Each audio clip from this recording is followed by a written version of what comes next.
Presentamos Geopolítica en RCR.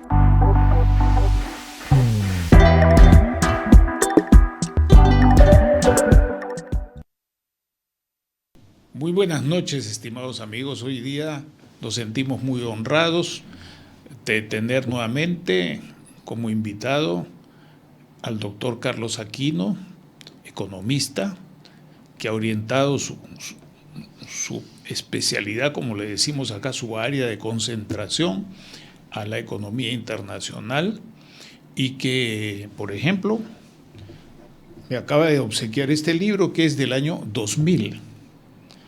No estamos hablando entonces de alguien que, como otros que están empezando y tienen derecho a hacerlo y está muy bien, sino estamos diciendo de alguien que tiene ya muchos años de experiencia. Carlos Aquino dirige el Centro de Estudios Asiáticos de la Universidad Nacional Mayor de San Marcos y tiene una sólida formación tanto aquí como en el extranjero. A mí me gustaría que él mismo que nos diga, como estábamos conversando al comienzo, Carlos, en tu preparación académica y en tu experiencia docente, universitaria, profesional en general, ¿de qué te sientes más contento? Bueno, en primer lugar, Manuel, gracias por tu amable invitación. Como conversamos, ya me habías interesado antes, pero claro, fue Zoom, ahora sí es directo y me alegra estar aquí, ¿no? O sea, obviamente es mucho más cálido, mucho más de confianza, comunicación personal, lo presencial que... Pero bueno, sí, justo te contaba pues un poco de mi historia y cómo llegué a este tema de los estudios de Asia, ¿no?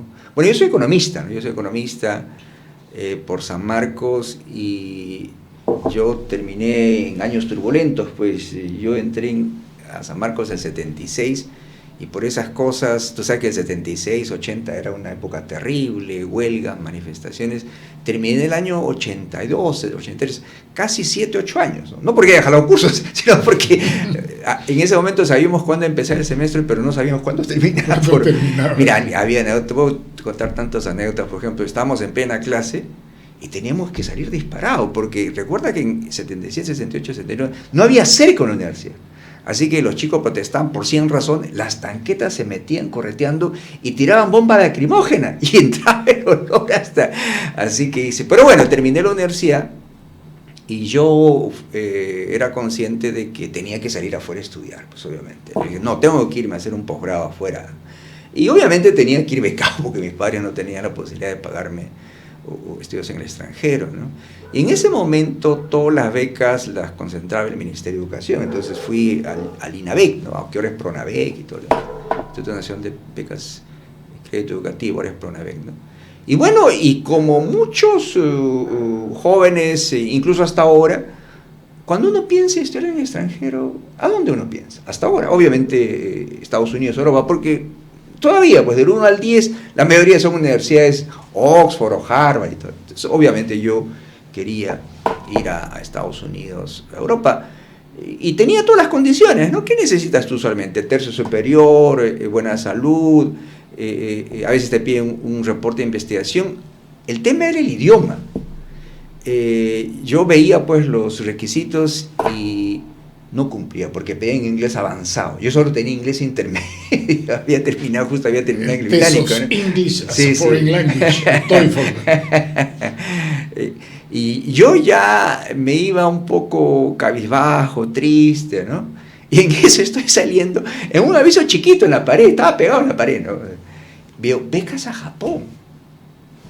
Qué interesante, digo. Y de curiosidad leo, ¿no? Yo nunca se me pasó por la cabeza ir a Japón. Y veo, ¿no? Condiciones la misma, ¿no? Solo pedían inglés intermedio. Y dije, no, esta es la mía. Esa es la tuya. Y mira... Y así fuiste más lejos todavía. Y mira, no solo eso. Primero, que nunca pensé ir a Japón. Y lo segundo, nunca pensé quedarme tanto tiempo. La beca solo era por 2 años.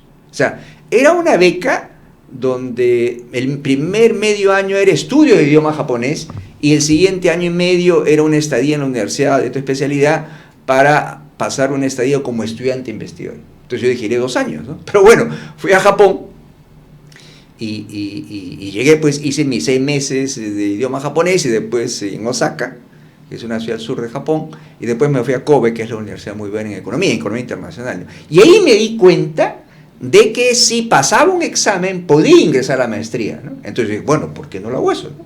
Yo llegué en abril del 85 y me presenté para el examen para ingresar a la maestría en marzo del 86. Fíjate, yo y 4 estudiantes más, un malasio, un tailandés, un chino, 2 chinos y un coreano. Bueno, éramos 5, ¿no? Y tomamos el examen. ¿Y qué crees tú? Nadie de nosotros ingresó al examen. ¿Por qué creen ustedes? ¿Por qué crees tú? No es que éramos más malos, ¿no? El examen está en idioma japonés, te puedes imaginar.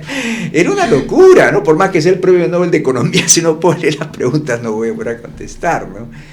Y bueno, oye, te juro que yo me quedé súper decepcionado. Me sentí engañado, ¿no? Ahora, lo más chistoso es que se supone que nos habían avisado, pero probablemente me dijeron en japonés, porque eso sí, ¿no? Claro, se supone que también se usaba inglés, me asignaron un chico japonés como una especie de tutor, un chico de doctorado, que a los nuevos extranjeros nos guiaba en los trámites, qué sé yo. Se supone que nos comunicamos en inglés, pero bueno, su inglés no era tan bueno, el mío tampoco, así que si me dijo, no lo entendí.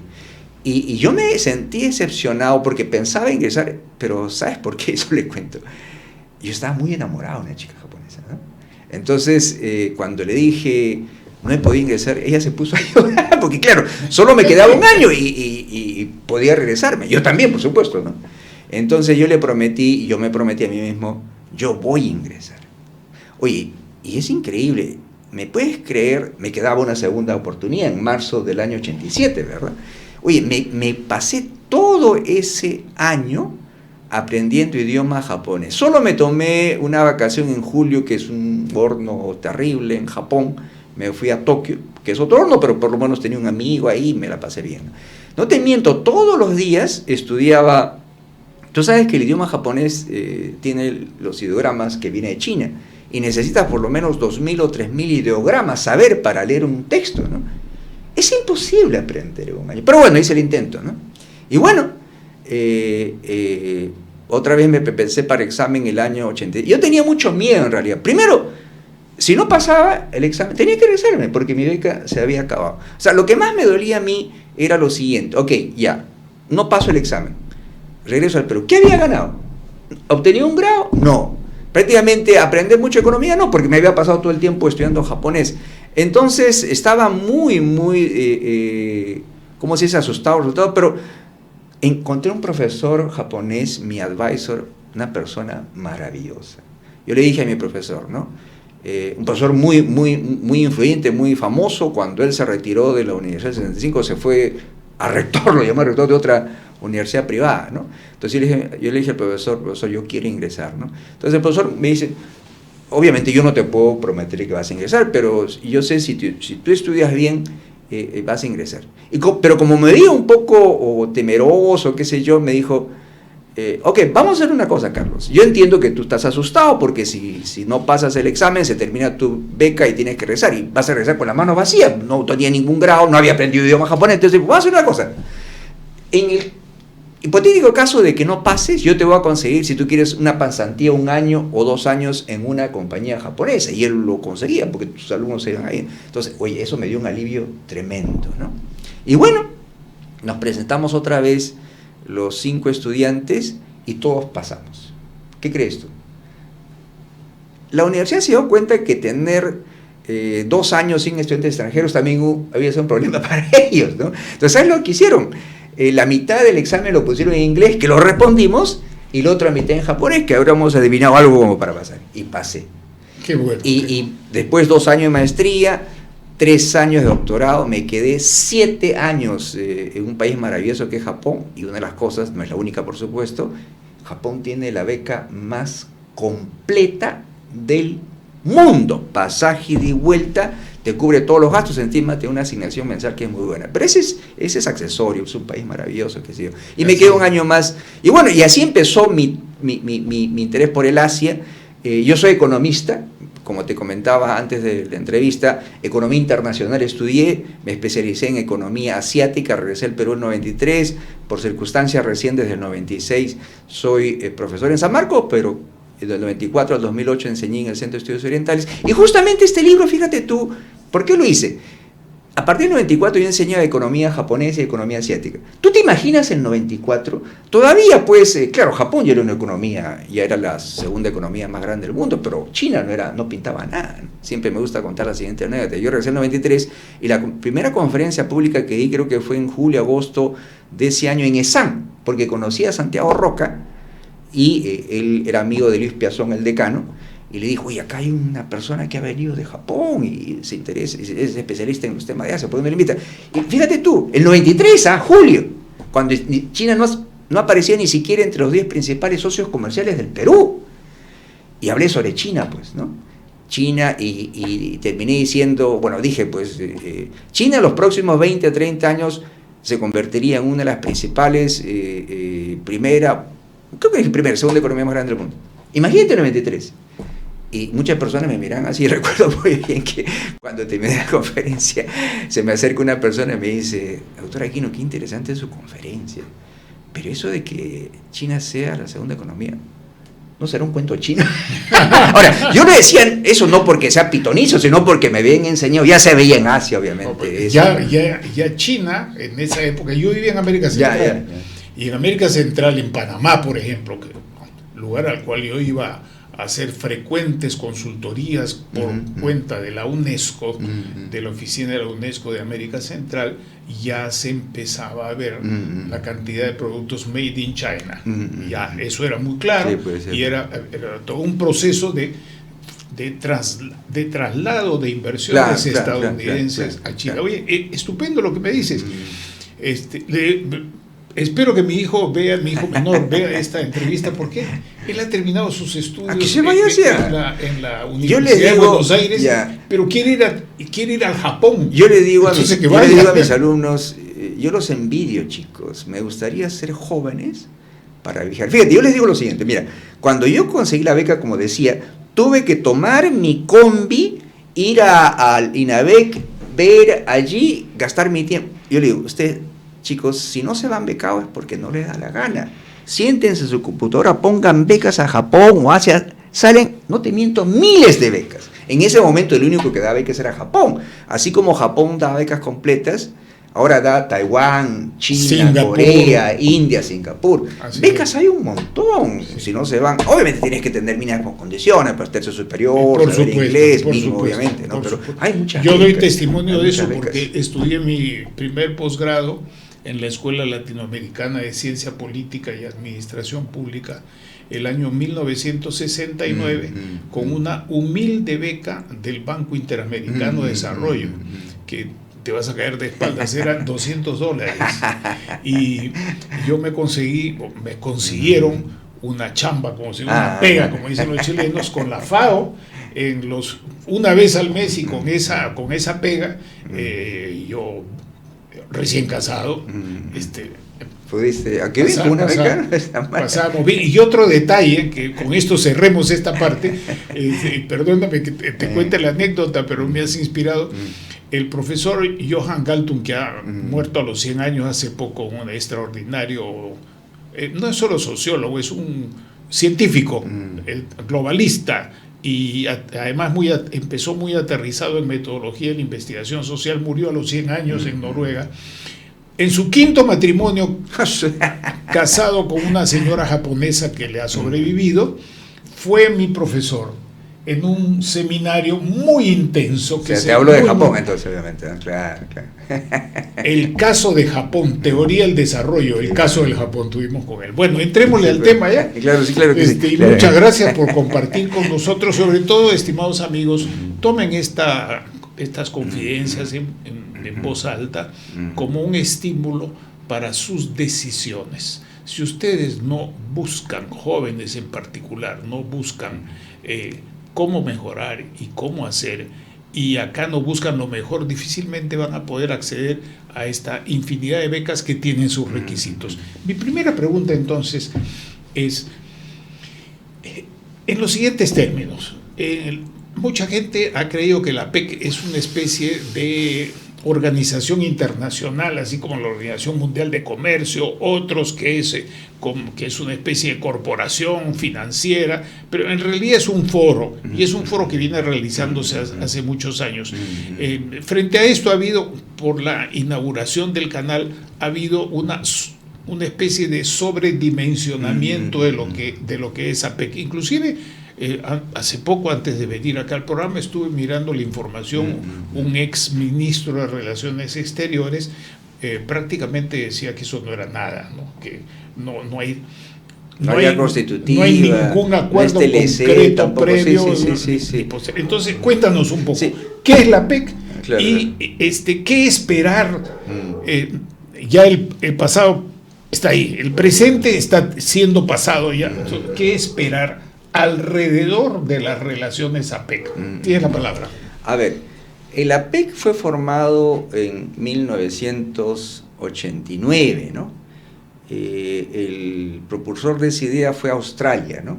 Y Gareth Evans era uno de los impulsores del embajador Gareth Evans. Y el primer ministro era Bob Hacken, el primer ministro. Sí, así es. Y la idea era en realidad no original, o sea, la idea de agrupar a los países del Asia Pacífico en realidad ya venía un poco antes de un famoso economista, Kiyoshi Kojima, ¿no? Él decía, ¿no? Bueno, si los europeos tienen el proceso que devino ahora en lo que conocemos la Unión Europea, los latinoamericanos tenemos 20 TLC que ninguno funciona, la integración prácticamente entre nosotros, decía, bueno, ¿por qué los asiáticos no hacemos? No decía exactamente un TLC porque sabía que era un poco complicado, ahorita vamos a explicar y por eso el APEC no es, pero ¿por qué no hacemos una organización o intentamos agruparnos para poder, como se dice, incrementar más nuestras comercio e inversión? Y bueno, y así se formó el año 89, ¿no? Ahora, por lo mismo, a ver, ¿por qué el APEC no es un tratado? No es un organismo internacional como las Naciones Unidas, ni regional comercio, siquiera. ni regional, y menos un TLC. Por varias razones, pero a pesar es la diversidad. Fíjate tú, tienes Japón, ¿ok? Es un país totalmente industrializado, ya lo era el 89. Así pero es. por otro lado tenías China. China recién tenía 10 años de reformas económicas, probablemente el PIB per cápita chino era una 10ª o 15ª parte de la de Japón. No solo eso, tenías diferentes niveles de desarrollo, otra vez un país súper industrializado como Japón y otros mucho menos, ¿no? Entonces, hacer un TLC entre ellos era imposible porque iban a salir ganadores los países más desarrollados y obviamente los vendedores no. Entonces se dijo, bueno, juntémonos, ¿no? Pero con el objetivo de, obviamente, lograr un mayor comercio e inversión. Primero. Segundo, se dijo, vamos a lograr un mayor comercio e inversión. Al comienzo no se puso ninguna meta. Pero en 93, en Seattle, en Estados Unidos, se dijo, bueno, ¿por qué no ponemos una meta con la aspiración de lograr una zona de libre comercio e inversiones? Pero obviamente no era una meta obligatoria, donde si no cumplíamos nos cortábamos la cabeza, no se dijo, bueno, al 2020 va a ser 0, pero el 2010 va a ser 5, el 2000, nada, se dijo como objetivo. Y bueno, el 98 ingresa Perú. Los miembros originales eran prácticamente del Asia, ¿no? Recuerda tú que incluso hasta ahora, de los 21 economías, 16 son del Asia, solo 5 son del continente americano. Y el Perú tuvo la suerte del año 98, se cerró la ventana y ingresó junto con Rusia y Vietnam. Pero el que mueve la APEC, el que da su carácter ese de ser un acuerdo regional que suena un poco contradictorio, regional abierto, donde las cosas se hacen por consenso, donde no hay obligación de las partes, cada uno hace de acuerdo a su propia condición y todo lo demás, es en el Asia. Porque el Asia funciona así. Ahí tienes, por ejemplo, la Asociación de Naciones del Sudeste Asiático. Sí, ASEAN. Sí. Y segundo, que es también muy importante, no se tocan temas políticos. ¿Por qué crees tú que no han funcionado los acuerdos de libre comercio en Latinoamérica? Los acuerdos de libre comercio empezaron en 1958 con el Tratado de Roma, desde el 59, y ahora es el acuerdo de integración más avanzado del mundo, incluso hasta Comunidad Única. El 60, 2 años después, se crea en Latinoamérica la Asociación Latinoamericana de Libre Comercio. El 69 se crea la Comunidad Andina y después tenemos la Alianza del Pacífico, qué sé yo. ¿Por qué crees que todos esos organismos en Latinoamérica no han caminado. Por el tema político, ¿por qué fracasó? Bueno, fracaso es una cosa un poco extrema, no diré eso, retiro la palabra. No han dado mucho. Claro, el Pacto Andino. Nació el Pacto Andino, Chile, Perú, Bolivia, entre ellos. Vino Pinochet, se retiró. Entró Chávez con otro, se retiró. Mira con la Alianza del Pacífico, que se supone que era hasta hace 3 años el acuerdo más exitoso en Latinoamérica, porque todos tenían regímenes más o menos políticos similares, políticas económicas similares, y miraban el Pacífico. ¿Qué tenemos sobre la Alianza del Pacífico? No ha venido el representante de México, sigue peleado con el Perú, porque dice que el Congreso destituyó injustamente. Y mira Colombia, Gustavo Petro tampoco. Problema político, mini guys. Por eso en el Asia no se toca temas políticos, porque tienes países comunistas, países socialistas, países capitalistas, monarquías. Mira, tienes sistemas políticos distintos, sistemas económicos distintos, etnias distintos, 20, 30 idiomas, 4 o 5 religiones. Musulmanes, Indonesia, 200 millones. No te puedes meter en temas políticos. Tú sabes que incluso hay un axioma, ¿no? En todo país. No hables aquí ni de religión, ni de política, ni de fútbol.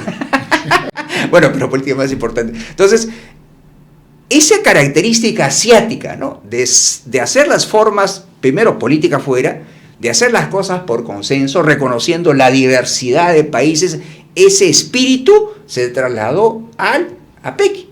Y así funciona, ¿no? Ahora, permíteme un micro comentario, estimados amigos. Miren, esto que él dice ha sido una opinión marginal en América Latina, que se llamó regionalismo abierto, que fue desarrollado principalmente por mis colegas politólogos, diplomáticos, expertos en relaciones internacionales, en seguridad también, porque esos temas aquí ingresan, a diferencia de otras experiencias políticas y académicas, en que los temas de seguridad y de defensa, de armas y ese tipo de cosas que tienen un componente altísimo de tecnología, de hecho sea de paso, no ingresan.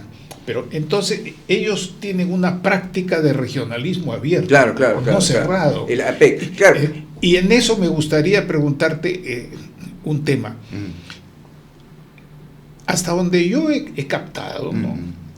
Todo este ciclo de la APEC se parece en algún sentido al de la OCDE, y es que buscan el intercambio de experiencias, una cosa pragmática. ¿Es así o estoy equivocado? Bueno, ¿cómo es el tema? Sí, hay bastante cierto de eso, porque no te olvides, ¿cómo se llama el APEC? Es el Foro de Cooperación Económica, Foro de Cooperación Económica, o sea, no solo busca que los miembros liberalicen su comercio y las inversiones, sino busca la cooperación económica. ¿Qué significa? Que justamente los países más avanzados, o las economías, porque no se dice países más avanzados, transmitan su experiencia al resto de las economías. La cooperación económica y técnica es un componente importante del APEC. Pero solo permíteme un minuto para explicar esto. Por favor, regionalismo abierto. Fíjate, ¿por qué se dice regionalismo abierto? Porque, a ver, contrario a los otros TLCs, primero, por ejemplo, ¿no? Tenemos el Pacto Andino o la Alianza del Pacífico, la Unión Europea, ¿no? Entre ellos se agrupan, se supone que se eliminan las barreras, pero recuerda tú que estos grupos también adoptan un arancel externo común frente a terceros. El APEC dice, entre nosotros vamos obviamente a eliminar los aranceles, las barreras, vamos a promover la inversión, pero eso no significa que seamos un bloque cerrado al resto del mundo. Seguimos siendo abiertos. O sea, vamos a hacer un grupo regional, sí, pero abierto. Y eso es que no hay un arancel externo común, ni lo va a haber, ¿no? Entonces, ahora, eso es lo que explica principalmente. Ahora, hay un no somos un bloque, perdón. ¿no? Sí. Hay un país que no está exactamente en lo que conocemos como Pacífico, ¿verdad? Que es India, que ahora se llama Bharat, siempre se llamó India por aquella cosa del periodo del Renacimiento, la expansión europea sobre las Indias, pero se llama Bharat. ¿Cómo ves tú la relación entre India y Japón, China y los otros países de esa zona? Eso es muy interesante, y ahí sí vamos a ingresar a un tema que a ti te apasiona y a mí también, geopolítica, ¿verdad? Mira, te tengo una anécdota sobre eso antes de entrar al tema. Yo soy economista, te dije, ¿no? Yo soy, mi especialidad es economía internacional, pero en Japón, pues, la maestría me concentré, ¿sabes cuál fue mi tesis de maestría? Fue desarrollo comparado de Asia y Latinoamérica.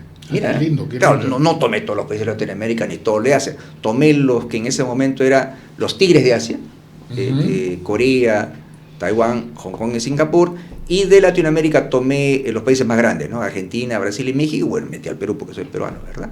Pero en el doctorado ya me dediqué exclusivamente a estudiar el desarrollo económico del Asia Oriental, por eso también el libro es ahí, ¿no? Ese es el tema de mi investigación en el doctorado, ¿verdad? Pero bueno, desde ese momento había la intención, enseño economía internacional, enseño desarrollo económico, pero ¿por dónde viene mi interés en geopolítica?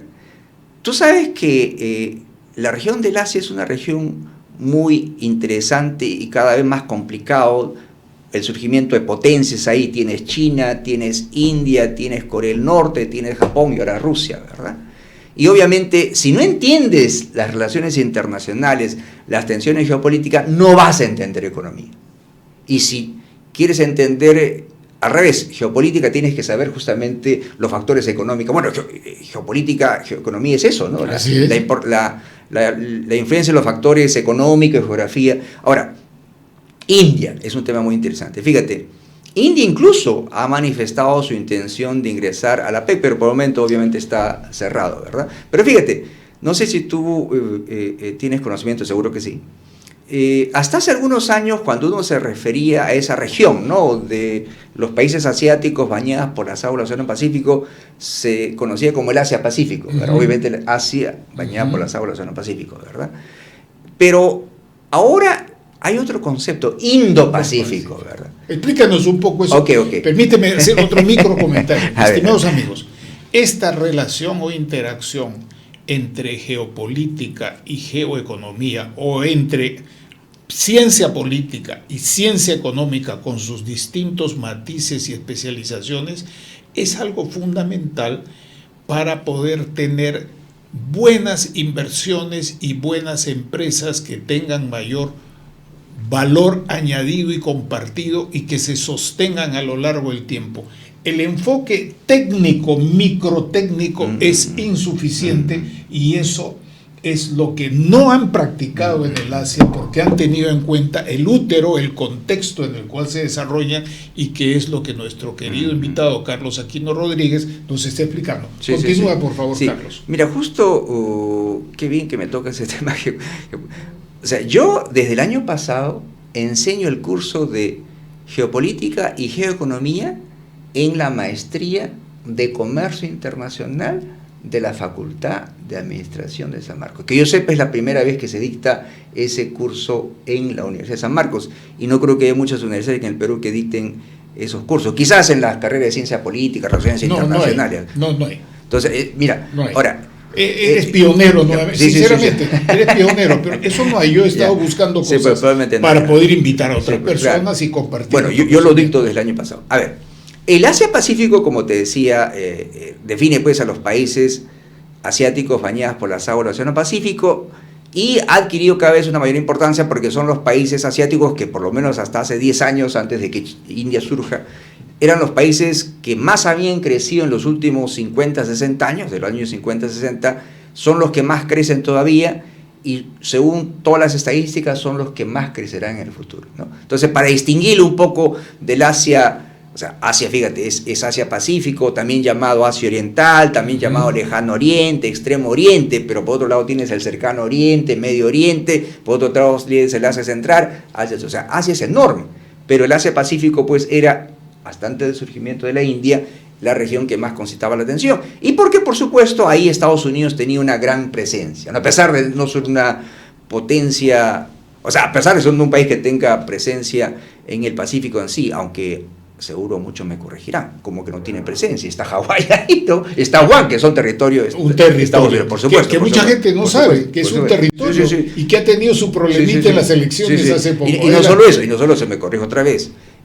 hasta hace, ¿cuánto? 20, 25 años, el libro, sí, pues hasta 25 años, una de las más grandes bases militares, navales y aéreas de Estados Unidos estaba en Filipinas.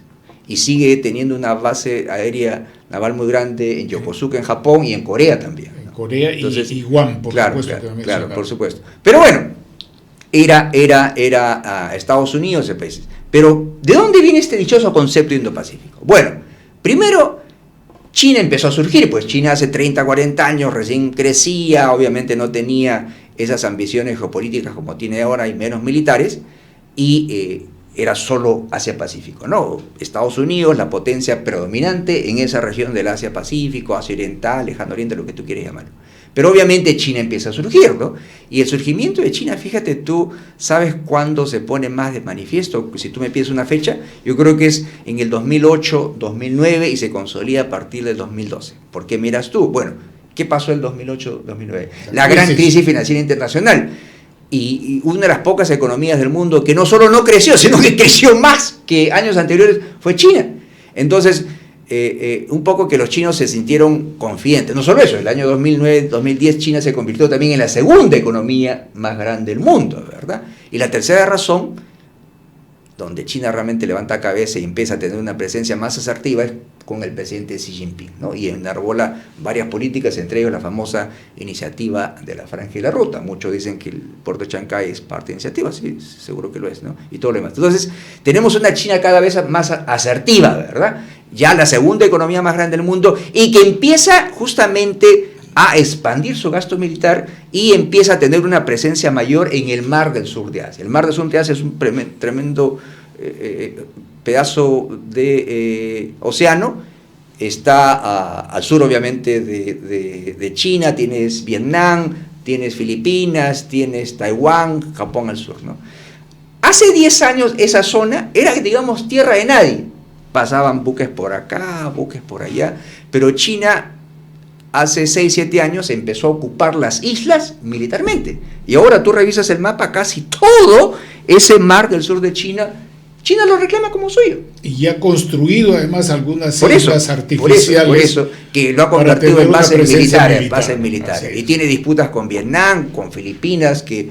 Mira, el próximo punto de tensión en Asia que puede haber, Asia-Pacífico, y también un poco el Indo-Pacífico que puede haber, no es tanto Taiwán, es el mar del sur de Asia. ¿Por qué? Porque la disputa está entre Filipinas y China. Obviamente Filipinas es un enano, pero no te olvides que detrás de eso está Estados Unidos. Y Estados Unidos lo ha dicho, ¿no? Si hay un choque militar, Estados Unidos está obligado a salir en defensa de Filipinas. Pero bueno, ¿qué te quiere decir con todo eso? Para no ser larga la conversación. Entonces, China cada vez tiene una mayor presencia, ¿verdad? Y esa presencia despierta pues suspicacia o miedo, lo que quieras llamarlo, en obviamente Japón, en obviamente Corea, en Taiwán, porque aunque se supone que eso es territorio chino, en Filipinas, por supuesto, en Vietnam.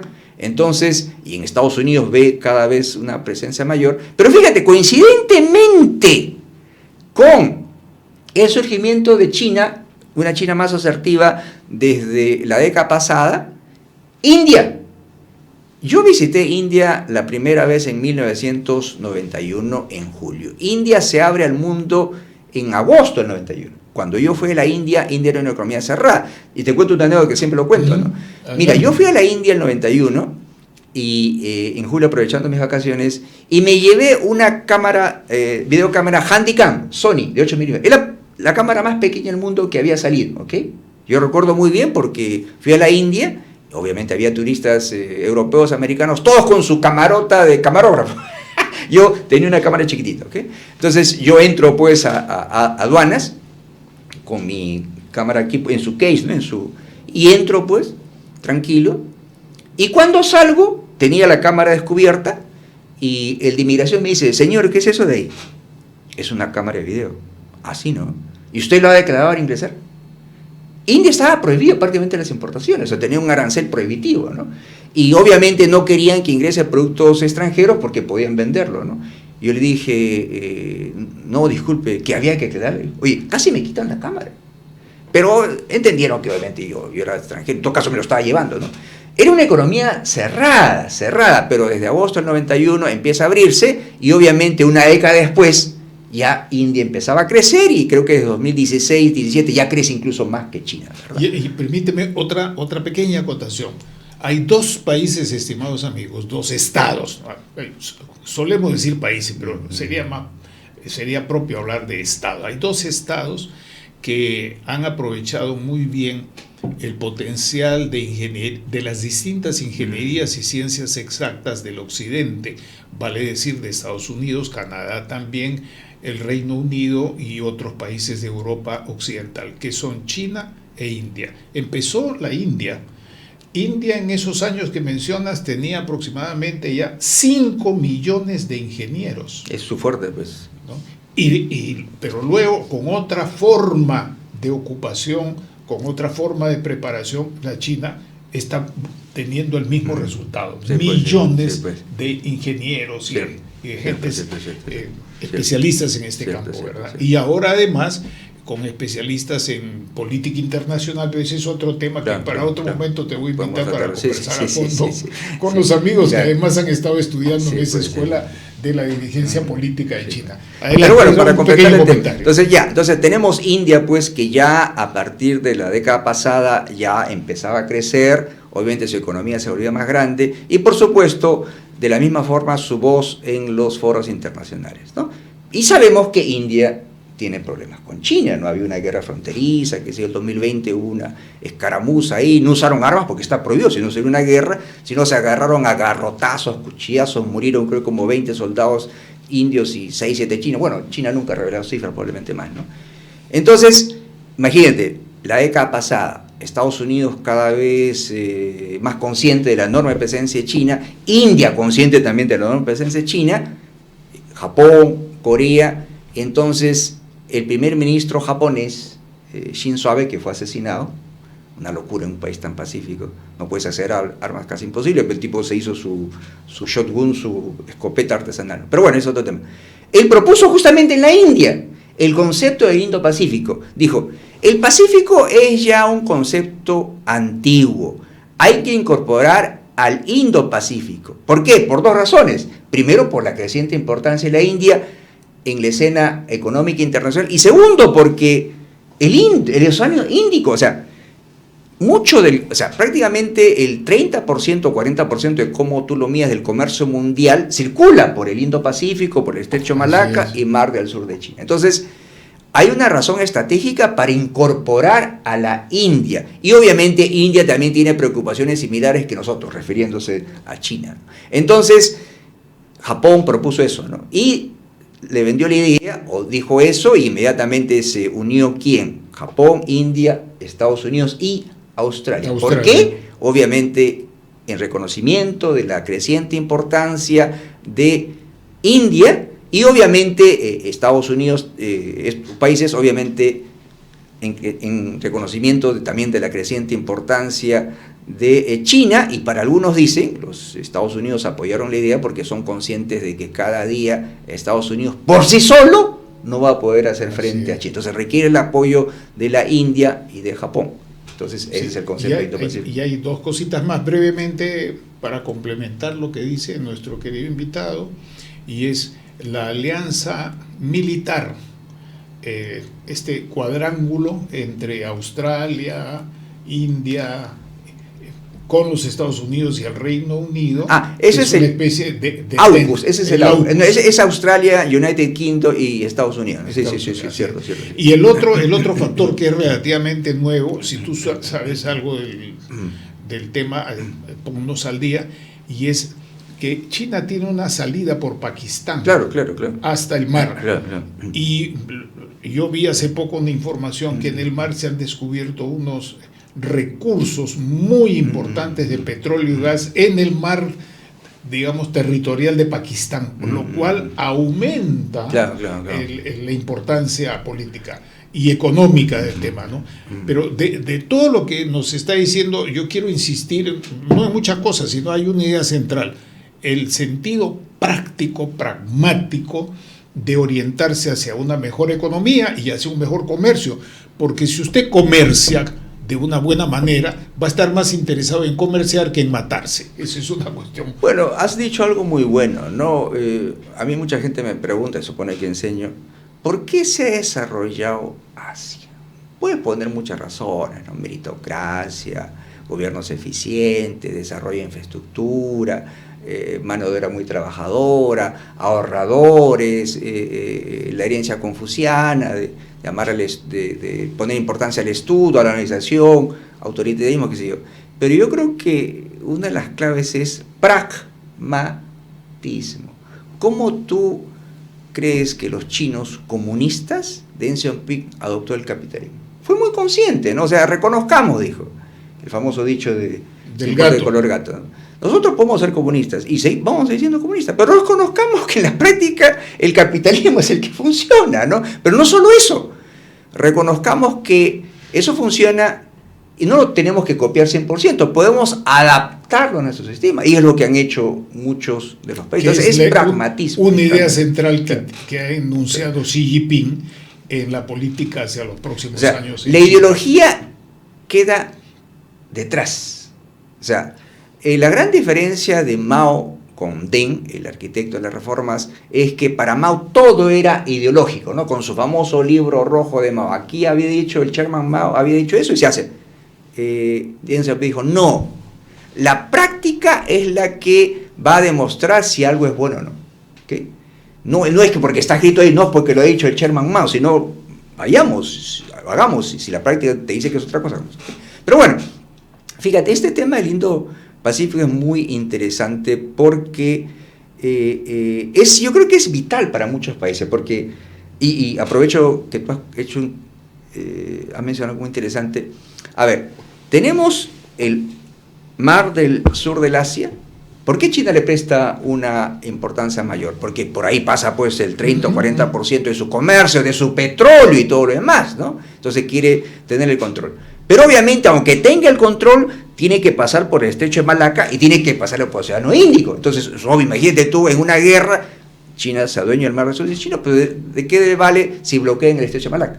Se queda sin petróleo. Entonces, por eso ha hecho otras vías alternativas para evitarse el estrecho de Malaca a través, lo que tú has mencionado, del puerto de Gadar en Pakistán, ¿no? Hay una carretera, hay un oleoducto, sale el petróleo de Irán o de Rusia, bueno, de Rusia tiene otras vías, pero el petróleo de Arabia Saudita se embarca en el puerto pakistaní y con un oleoducto, gasoducto, se van hasta China, ¿verdad? Fíjate tú, en realidad, tú has escuchado hablar del famoso concepto de la franja y la ruta, ¿verdad? ¿Por qué crees tú que se hizo ese famoso concepto? Bueno, la idea popular es que es una reconstrucción de la famosa ruta de la seda, porque así también se llama, ¿verdad? Es la analogía. Claro, la analogía, ¿no? Claro, se supone que 100, 200 años antes de Cristo, hasta el siglo XIV más o menos, había esa antigua ruta donde los aristocracia, en particular griega y romana, comían platos de porcelana china, vestía seda china, tenía especias chinas, qué sé yo, y los chinos tenían un punto central. Marco Polo fue el último gran mercader que pasó por ahí. El siglo XIV se cerró, guerras, revoluciones y todo lo demás. Entonces, el sentido común es que dice, bueno, China quiere revivir, pero hoy hay también un tema de seguridad, ¿no? Hay gente, suponte que ya se bloquee el mar del sur de China, se bloquee el Océano Índico, el puerto que ha hecho en Pakistán, no sirve. China ya tiene ferrocarriles que atraviesan todo el Asia Central, la antigua ruta de la seda. Hay ferrocarriles que van hasta el Reino Unido, se pasan por debajo. Entonces, es una ruta, varias que zonas. Ya había ese ferrocarril, claro, que era Ostende a... Claro, lo unieron. Entonces, son 5 razones por las que hizo la ruta de la seda. Primero, como una vía alternativa a la vía marítima.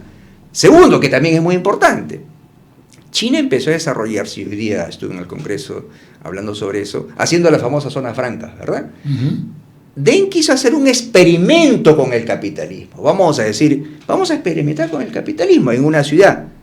Si funciona, lo extendemos a todo el país. Y funcionó, y lo extendió a todo el país. Pero obviamente al comienzo el desarrollo fue de las zonas costeras. Entonces las zonas del interior del país y del occidente se quedaron poco desarrolladas. Entonces, con la construcción de ferrocarriles, líneas férreas, gasoductos, oleoductos, todo el interior del país, la parte occidental del país se está desarrollando. Segunda razón, para industrializar la zona del interior del país, que son vitales.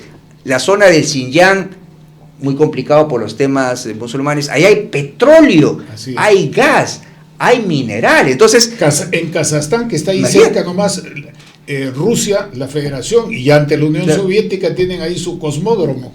No te olvides que esa zona del Euroasia es vital. Hay un geopolítico, no sé si que tú recuerdas, el que controla el Asia Central, Euroasia controla el mundo, hay tantos recursos. Pero bueno, entonces, segunda razón, primero una vía alternativa a la vía marítima, segunda razón, industrializar esa zona. Tercera razón, que es muy importante, se asocia así la ruta de la seda a la construcción de infraestructura, es cierto. Mira, China, yo conozco China desde el año 89, la primera vez. Como yo acostumbro decir, yo sé de China no solo porque me han enseñado, no solo porque lo he leído, sino porque yo lo he visto, a mí nadie me puede contar. Yo he visto el desarrollo chino desde el año 89. El 89 en Shanghái no había absolutamente nada, recién en el 90 empezó a industrializarse, y China es la cara, Shanghái es la cara de China, ¿no? El tercer y quinto edificio más alto del mundo está ahí, qué sé yo. Pero bueno, para no hacer la larga, China desarrolló una infraestructura impresionante. De los 10 puertos más grandes del mundo, 8 están en China. El tren más rápido del mundo, el tren bala, levitación magnética, está en Shanghái. Tiene puertos, aeropuertos, carreteras, casas, edificios que sobran, algunas casas abandonadas. Entonces, fíjate, produce la mitad del acero del mundo. Ya no tiene que construir más. ¿Qué va a hacer con las fábricas de acero? Van a quebrar. ¿Qué van a hacer con todas las empresas constructoras? Van a quebrar. Entonces, muy inteligente el gobierno chino dijo, y la idea de Xi Jinping es genial, ¿qué necesita el mundo? Infraestructura. Nosotros tenemos la experiencia, tenemos el acero, tenemos las empresas, entonces que nuestras empresas se vayan por el mundo haciendo ferrocarriles, aeropuertos, carreteras y todo lo demás. Entonces, para usar la capacidad instalada ociosa que ya se estaba generando en China, ¿no? Un micro comentario antes de que pueda terminar de redondear con el tema. Pero mire, es la franja y la ruta, en términos de algunos geopolíticos antiguos peruanos, que los hemos tenido civiles y militares como Mercado Jardín, es una gran maniobra estratégica. La estrategia es la que determina los resultados a alcanzar en un periodo determinado y la forma de acción.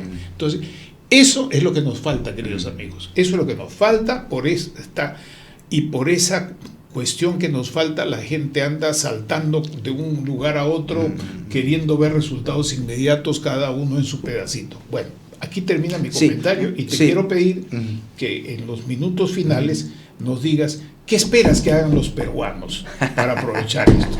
Mira, justo en el Congreso estamos viendo eso. En el Congreso, tú sabes que se está discutiendo si las zonas económicas especiales de Chancay y Ancón van a tener cero de impuesto a la renta para las empresas que se establezcan, ¿verdad?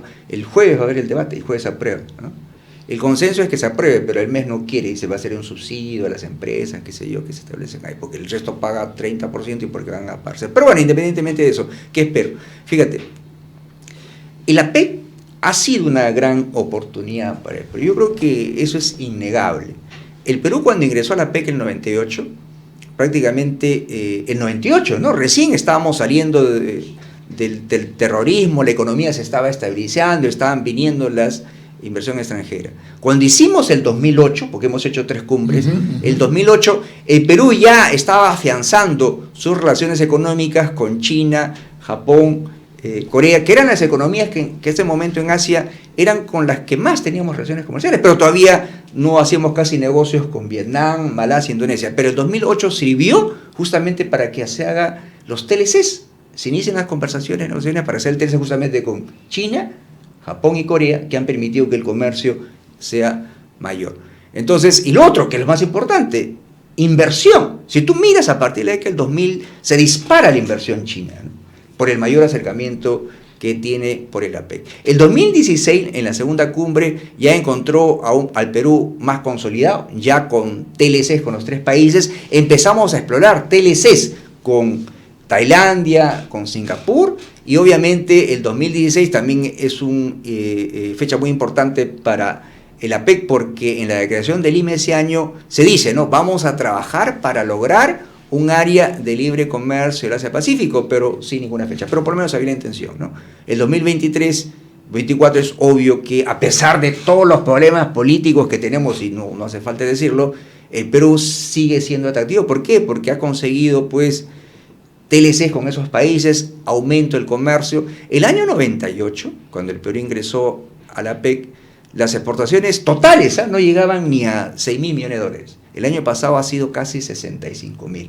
Y el 67% de eso es con las economías de la PEC. Y en particular con el Asia, en realidad. Solo China toma el 36%. Pero no es solo eso, es la inversión. Los motores de crecimiento de la economía peruana, ¿cuáles han sido? La inversión, principalmente la extranjera, y las exportaciones. Hemos exportado el año pasado 23.000 millones de dólares solo en cobre, ¿verdad? ¿Y de dónde crees que viene ese cobre? Por la inversión extranjera. El 90% de la inversión que hace posible la producción de cobre es extranjera. Entonces, el Perú ha ganado con el APEC por una mayor exportación de bienes, mayor compra de productos y la inversión que hace posible. Ahora, ¿qué podemos hacer? Eso ya está hecho ya. Y eso va a seguir su curso. ¿Cuál es el tema si no hacemos nada? O sea, la economía peruana va a seguir creciendo. Porque independientemente de la APEC, digamos. Hipótesis, no hay APEC. ¿Qué hacemos? Con la filosofía del comercio y del pragmatismo. Ahora, no, pero habría que ver pensando que el APEC, siempre decimos el APEC, claro. No es un tratado, sino es como un ambiente favorable a todo lo que está explicando. Ese ambiente no es un tratado, pero gracias a la APEC se han logrado tratados con prácticamente todas las economías. ¿No? Okay. Solo queda con Indonesia y ¿con quién más? Solo queda con Rusia, pero por problemas políticos está. Solo queda con Indonesia y Rusia, los grandes mercados. Entonces, mira, la economía peruana va a seguir creciendo, pero probablemente siga creciendo 2% mediocre. Si hacemos cosas, podemos crecer más. El puerto de Chancay. Mira, el puerto de Chancay es una gran oportunidad. Sin hacer nada, el puerto de Chancay va a ser un gran negocio.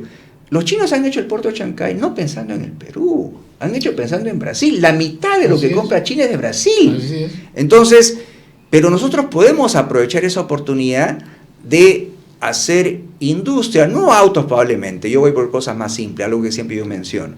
El año pasado el Perú vendió 300 millones de dólares en madera, productos de madera. ¿Tú sabes cuánto vendió Chile? 3.000 millones. Y no tiene ni la quinta parte de la selva. ¿Y por qué el Perú no puede hacer eso? A pesar de tener toda la madera. No hay vías de comunicación, pues, para comenzar. Entonces, imagínate tú que ya sea en el Parque Industrial de Ancón, en el Parque Industrial de Chancay, se traiga la madera para procesarla y podemos... Ese es un comienzo. Entonces, el Perú debe, obviamente... O bien que se hagan zonas especiales en la Amazonía. Bueno, Manaus ha hecho uno. 62% del territorio del Perú. Manaus ha hecho uno en... Bueno, tú sabes que la selva tiene tratamiento especial, por eso Honda fabrica sus motos ahí, la fábrica japonesa Honda fabrica sus motos ahí, ¿no? Pero claro, la idea es entonces aprovechar para no seguir vendiendo solo materias primas. Y termino con esto porque el tiempo está volando. Yo siempre digo, ¿no? El APEC ha sido muy beneficioso para el país. Ves las cifras de exportaciones, de importaciones, porque importaciones también son buenas, muchos solo hablan de las exportaciones. Gracias a las importaciones tenemos un mejor nivel de vida, acceso a productos más baratos, pero a maquinaria más barata para nuestra industria. Inversión también. Pero creo que nos falta algo. Todas las economías de la PEC que están ahora eran hace 60, 70 años igual de pobres o más pobres que el Perú. Y todas, excepto algunas, son más ricos que el Perú. ¿Por qué no aprendemos de la experiencia de desarrollo de las economías de la PEC? Y para eso está el mecanismo de cooperación económica y técnica. Hay que usar ese instrumento. Ese es el tema. Si hacemos eso, le sacaremos provecho 100% a lo que significa. Y eso nos lleva nuevamente al tema del actor principal, el fortalecimiento empresarial. Capital, tecnología, organización y gestión, que es el factor humano.